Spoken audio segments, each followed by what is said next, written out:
Ouais les gars, c'est l'heure. On va voir si vous êtes vraiment des crosseurs, ok? Est-ce que toi, tu es un crosseur? Je me permets de te poser cette question-là parce qu'on va voir 3 levels pour savoir si tu sais vraiment manier le ballon ou pas. Et bien sûr, si tu sais pas le manier le ballon, c'est pas grave. Je vais te donner des astuces que tu pourras appliquer dès maintenant. On va commencer par le premier niveau, le niveau débutant. Est-ce que tu sais tout simplement dribbler en rythme? Alors, là, je te parle de rythme, je te parle de dribbler en rythme parce que le premier truc qui se passe quand t'es débutant et qu'on t'apprend à dribbler, tu dribbles n'importe comment. Genre, t'es pas en rythme, tu vois, t'es pas synchronisé, tu vois. T'es pas synchronisé avec tes pas, t'es pas synchronisé avec ton corps. Franchement, les débutants, c'est vraiment compliqué. Et même pour jouer avec eux, à partir de ça, c'est compliqué. Parce que il y a un rythme au niveau du dribble qui est très important d'ailleurs. Là, je vais te donner le classique. C'est une alternance de un dribble, un pas. Quand tu veux dribbler, fais ça. Un dribble, un pas. Un dribble, un pas. Moi, ce qu'on m'avait demandé, et ce qu'on m'avait conseillé dès le départ, c'est que, tu vois, tu installes une appli de métronome. Tu mets une cadence et cette cadence-là, tu la suis. D'abord, tu la suis de manière statique. Donc, tu dribbles tranquillement sur place. Et après, quand tu te sens de plus en plus à l'aise avec le ballon, tu commences à dribbler en rythme, toujours avec ce métronome-là, mais en marchant. Et à partir de ce moment-là, quand tu arrives à avoir ces bases-là, tu vas voir que ça va être beaucoup plus simple de jouer avec les autres. Parce que quand tu sais manier le ballon, ça veut dire que tu peux te concentrer sur d'autres choses. Et puis deuxièmement, ça veut dire que tu vas comprendre les intervalles qu'il y a dans le basket. Tout ce qui est coupe, tout ce qui est passe, tout ce qui est post-up, tout ce que tu dois voir sur le terrain, pour le voir, et pour être à l'aise, il faut que tu aies d'abord un bon dribble. C'est ça la problématique du débutant de base, c'est que tu arrives à dribbler, tu arrives à lever la tête, bravo. Maintenant, on va aller sur la partie intermédiaire. Et la partie intermédiaire, c'est la partie qui est un peu plus compliquée. Voilà. Donc, on va passer à la deuxième partie.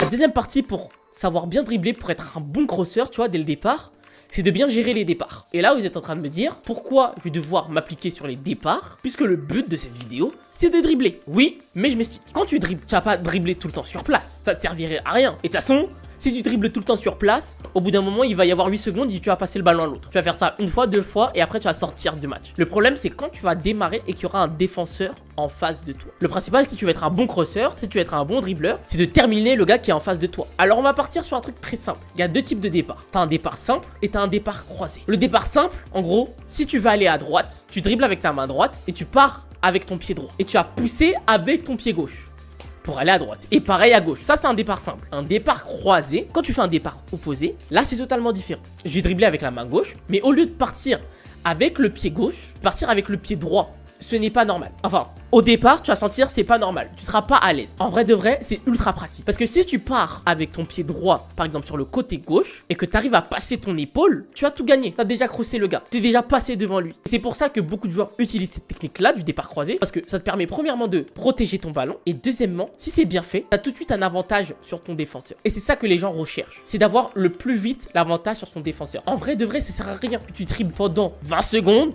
pour après shooter. Ça sert à rien. Ce que tu dois faire, c'est que par exemple, en 1, 2, 3 dribbles grand maximum, tu arrives à déborder l'adversaire. En utilisant bien sûr cette technique du départ simple et du départ croisé. Enfin, dernièrement, ça c'est pour ceux qui sont vraiment bien, tu vois. Parce que t'attaques, c'est bien, t'arrives à attaquer maintenant, t'arrives à dribbler en rythme, mais maintenant il va falloir se protéger aussi. Pourquoi je te parle de protection maintenant? Parce que la plupart des joueurs arrivent très bien à dribbler sans pression. Mais quand il y a la pression maintenant, on fait comment? Alors déjà, premièrement, quand il y a la pression, le premier truc que tu dois faire, c'est de lâcher le ballon. Lâche ton ballon. Genre, si t'es en 1 contre 1, là, c'est une autre histoire, hein. Bref, débrouille-toi. Non. Je te dis pas de te débrouiller. Mais on trouvera un autre truc pour toi à ce moment-là. Mais quand t'es en match, en 2-2, en 3-3, lâche le ballon, tu fais la passe, tu la récupères et après, tu recommences. Alors, passe ton ballon. Mais si tu veux pas passer ton ballon, ce que j'encourage pas à faire, je tiens à le préciser. Mais si tu veux absolument garder le ballon, il faut que tu aies quand même 2-3 astuces. Premièrement, il faut que tu arrives à avoir un dribble de recul. Tu as déjà vu un step back, je suppose. Je te mettrai un step back, c'est quoi? Le dribble de recul, c'est à peu près le même principe. C'est que tout simplement, tu vas dribbler en protégeant ton ballon, en faisant un step back en arrière. Mais c'est pas un step back pour tirer après, c'est un step back juste pour protéger ton ballon. Et surtout, ça permet aussi d'avoir plus d'informations. Parce que généralement, quand le gars il te presse, il est collé à toi. Et comme t'es sous l'eau, t'es sous la tempête, dans ta tête, t'as pas toutes les informations. Avec ce dribble-là, de recul, tout simplement comme tu recules, t'arrives à avoir les informations. Et si t'arrives à avoir les informations, tu peux soit faire la passe, soit recommencer à travailler le gars, ou tout simplement, soit tu peux tirer derrière. C'est à ça que sert le dribble de recul. Et il y a peu de personnes qui l'ont, ce dribble-là.